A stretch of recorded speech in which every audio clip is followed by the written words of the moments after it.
Les revenus passifs. Dans la vie, on travaille pour gagner de l'argent, mais il existe un secret très bien gardé. Si tu as mis un peu d'argent de côté, il est possible de le faire travailler pour toi. On appelle cela les revenus passifs puisqu'ils tombent même lorsque tu es en train de dormir. Et dans cette vidéo, je vais te présenter les 10 formes de revenus passifs qui existent. À toi de sélectionner ceux qui te correspondent le plus. Un classement jusqu'à la forme ultime de revenus passifs. Celle qui est la plus pure dans notre société. Celle qui te versera littéralement de l'argent sans rien faire. Mais pour bien la comprendre, il faut d'abord qu'on fasse ce petit voyage à travers les différentes formes de revenus passifs. Premier revenu passif, c'est le plus connu, donc je vais commencer par là, ainsi on n'en parle plus. Il s'agit bien évidemment de l'immobilier. Les 5 premières sources de revenus passifs que je vais te présenter seront dans le monde physique et enfin les 5 dernières dans le monde digital. Bref, pour ce qui est de l'immobilier, on va simplement se rendre à la banque et faire un emprunt dans le but d'acheter un bien immobilier. Genre un beau petit appartement en ville qui va se louer facilement. Le loyer payé par le locataire doit couvrir le montant des mensualités de l'emprunt, idéalement un petit peu plus. Donc si tu prévois par exemple de louer à 800 € par mois, prévois une mensualité de l'emprunt à 700 € maximum. De cette manière, tu seras pleinement propriétaire dans 15 ou 20 ans. Tu profiteras alors de revenus passifs grâce au loyer. Alors c'est vrai, utiliser le levier bancaire pour faire de l'immobilier, c'est vraiment extraordinaire. Mais il faut avouer que c'est quand même fortement surcoté en termes de revenus passifs. Bah oui, l'idée des revenus passifs, c'est quand même qu'il y a un petit peu de travail au début et puis plus grand chose à faire par la suite. Dans le cas de l'immobilier, on va avoir des assemblées générales, des travaux et des réparations à payer, ainsi que des provisions ou pourquoi pas des charges de copropriété, mais aussi des rénovations, des locataires qui ne payent pas et bien d'autres désagréments. Alors l'immobilier produit des revenus passifs, ok, mais je le place en 10e position puisque c'est quand même vachement surcoté, il y a du travail derrière. On reste dans la location immobilière entre guillemets puisqu'on va parler de places de parking ou de garage. Ça rapporte certes moins, mais c'est beaucoup plus passif. Pas de travaux ou d'entretien, une place de parking se loue en moyenne 55 €. Si tu la payes par exemple 8 000 €, tu seras rentable dans une petite dizaine d'années. Après, il faut dire que les prix et les rentabilités sont fortement différents selon la localisation de ton investissement.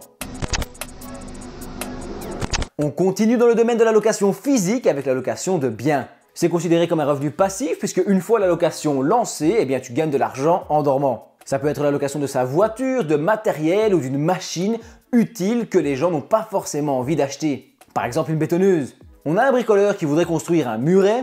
Après ça, il n'aura plus jamais besoin d'une bétonneuse. Ce serait donc un petit peu idiot de l'acheter et il pourrait vouloir la louer. Et c'est là que tu entres en scène. Bon, bien sûr, tu peux avoir un petit peu de mal avec la recherche client ou si par exemple tu fais les livraisons, mais ça reste un revenu relativement simple et passif.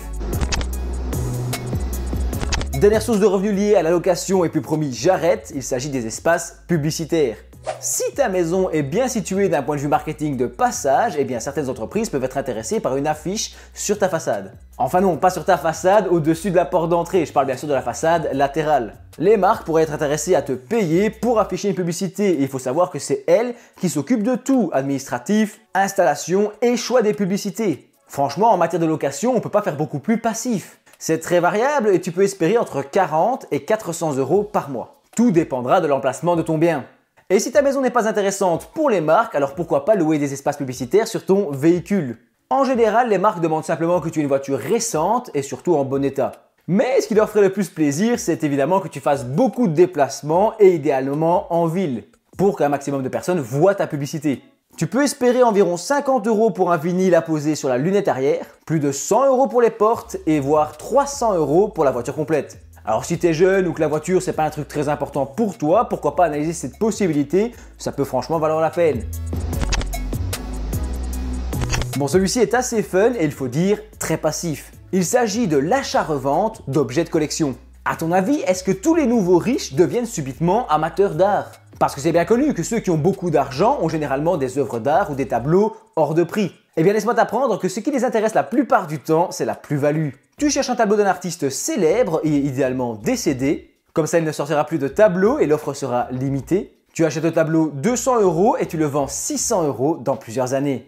Bon attention, c'est pas aussi simple, hein, c'était un exemple pour schématiser. Tu pourrais aussi investir dans les cartes Pokémon, les objets de collection, les sneakers de marque ou encore les objets anciens. Dans un autre budget, tu pourrais aussi collectionner les montres ou même les voitures. Bref, les possibilités sont infinies et il y en a vraiment pour toutes les bourses. La seule chose que tu dois retenir, c'est qu'il faut être un petit peu expert dans le domaine afin de connaître la cote des produits et de savoir à quel prix ils pourraient se revendre. Alors ça y est, on quitte le monde physique pour s'intéresser aux revenus passifs que tu peux développer depuis ton canapé. Et on démarre bien sûr avec la vente de produits digitaux. Beaucoup de travail au début, mais relativement passif ensuite. Je vais t'en présenter quelques-uns. Si tu as des compétences particulières, tu pourrais créer une formation en ligne vendable sur différents sites. Sinon, si tu as l'âme d'un auteur, pourquoi ne pas écrire ton propre e-book? Une fois écrit et publié, il sera vendu en automatique, revenu passif. Ensuite, les royalties ou les droits d'auteur sur tes images, tes photos, tes sons ou pourquoi pas tes vidéos. Par exemple, si moi je veux faire une vidéo sur l'investissement en Thaïlande, j'aurais besoin de photos bien précises et plutôt que d'aller moi-même sur place pour prendre des photos un peu nulles probablement, et je préférerais payer 2 € la photo et en acheter une dizaine sur ton site. Ça me reviendra beaucoup moins cher. Bref, les produits digitaux, il en existe à l'appel. Carte de vœux, décoration, invitation, affiches ou posters. Tu peux créer plein de choses de manière digitale et ensuite les mettre en vente dans un processus automatisé. Les startups. Il s'agit d'entreprises très jeunes qui cherchent des financements. C'est souvent assez risqué, mais si tu investis dans une bonne startup, tu peux gagner de grosses sommes à l'avenir. L'idée, c'est que cette petite entreprise a besoin d'argent pour se développer, donc toi, tu leur en donnes et elles te rendront plus tard. Pas grand chose à faire, donc c'est très passif, mais j'insiste sur le fait que c'est très risqué. On entame le top 3 avec les fameuses crypto-monnaies. Un placement assez risqué, mais qui peut rapporter des revenus complètement passifs. Par exemple, tu pouvais acheter un bitcoin à 20 000 € en 2023 et le revendre à 40 000 en 2024. Tout cela en quelques minutes sur ton téléphone. Après, bien sûr, dans un autre scénario, tu te retrouvais avec moins d'argent qu'au départ. Donc je ne peux que te conseiller de te former sérieusement et d'étudier l'écosystème des crypto-monnaies en détail avant d'envisager de te lancer. Top 2, il s'agit bien sûr de la bourse. Les marchés financiers sont beaucoup plus anciens que l'univers des crypto-monnaies. Contrairement à ces dernières, les marchés boursiers ont fait leurs preuves et ont déjà gagné la confiance des investisseurs. En quelques mots, une entreprise entre en bourse dans le but de lever des fonds. Elle a besoin d'argent et ça devient difficile de se tourner vers les banques, donc elle va morceler sa société en parts qu'elle va vendre sous forme d'actions sur les marchés boursiers. En tant qu'investisseur, tu peux donc devenir actionnaire d'une société simplement en achetant ses actions en bourse. L'intérêt pour l'entreprise, c'est qu'elle va avoir plus d'argent pour sa croissance et l'intérêt pour toi, l'investisseur, c'est que si l'entreprise grossit, ton investissement grossit également. Et l'investissement en bourse, c'est un petit peu ma spécialité, donc si c'est un domaine qui t'intéresse, pense à t'abonner. Ce que tu dois retenir, c'est qu'il s'agit du revenu passif par excellence.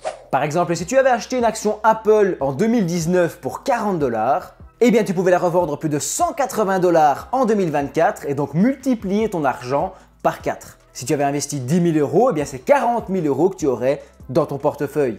Tout cela en quelques clics, mais bon, d'abord j'insiste, il faut sérieusement se former et ne pas faire n'importe quoi. Je t'ai donné l'exemple d'Apple, mais en vérité, tu dois acheter plein d'actions différentes pour répartir le risque au maximum. Et dernière chose, avant de passer au top 1 des revenus passifs disponibles sur cette terre, je dois te parler des dividendes. Certaines actions te donnent droit à des revenus. On appelle ça les dividendes. Puisque l'entreprise réalise des bénéfices un petit peu grâce à toi, tu as le droit d'en toucher une part. Dans ce cas, posséder des actions à dividendes te permet de toucher des revenus passifs sans rien faire. C'est l'argent investi qui travaille pour toi et qui te donne droit à des revenus. Et enfin, on arrive au placement ultime. La forme la plus pure de revenus passifs qui existe dans l'univers. Il s'agit des ETF à dividendes. Je t'explique. Un ETF est un fonds coté en bourse, géré par une entreprise spécialisée dans le domaine de la finance. Un ETF te permet d'être exposé à une grande quantité d'entreprises en une fois. Par exemple, un ETF sur les jeux vidéo va investir dans une sélection d'entreprises du domaine des jeux vidéo. Et des petits malins ont créé des ETF qui rassemblent les entreprises qui versent les plus gros dividendes au monde. Et on atteint ainsi la forme la plus pure d'investissement passif. Parce que le problème des actions à dividendes de base, c'est qu'il faut soigneusement les sélectionner. Ensuite, au fur et à mesure du temps, il va falloir en enlever parce qu'elles performent moins, puis après il va falloir les remplacer par des autres. Il faut se tenir au courant de l'actualité boursière, enfin bref, c'est un petit peu compliqué. Tandis qu'un ETF à dividende est autofiltrant. Si une entreprise est très mauvaise, elle sera automatiquement éjectée de l'ETF et remplacée par une autre. Alors attention, il y a quand même 2 ou 3 défauts à ce placement magique. Le premier, c'est que je viens de te dire qu'il était autofiltrant, mais bon, ça peut prendre un certain temps et c'est pas toujours 100% efficace par rapport à un portefeuille à dividendes géré activement. Deuxièmement, c'est pas un placement tout à fait accessible au premier venu, il va falloir se former sérieusement à l'investissement en bourse. En effet, c'est essentiel pour investir en toute connaissance de cause. On va pas se lancer en bourse après avoir maté une vidéo YouTube. Et troisième défaut, c'est surtout la rentabilité, parce que tu vas pouvoir espérer un gros 3%, 3,5% peut-être en net, ce qui est moins que la rentabilité d'un investissement locatif ou d'autres formes de placement. Il va donc falloir de gros montants pour que ça devienne sérieusement intéressant. Quelque chose comme 500 000 € te donnerait droit à 17 000 € par an et donc à plus de 1 400 € par mois. Un demi-million d'euros, ça a l'air beaucoup dit comme ça, mais à l'échelle d'une carrière de salarié, c'est pas tant que ça. Si c'est le genre de choses qui t'intéressent, va faire un tour sur la chaîne et si tu trouves ton bonheur, pense à t'abonner. Voici d'ailleurs une autre vidéo pour rester dans le domaine de la finance. Je te dis merci d'avoir regardé ma vidéo jusqu'au bout.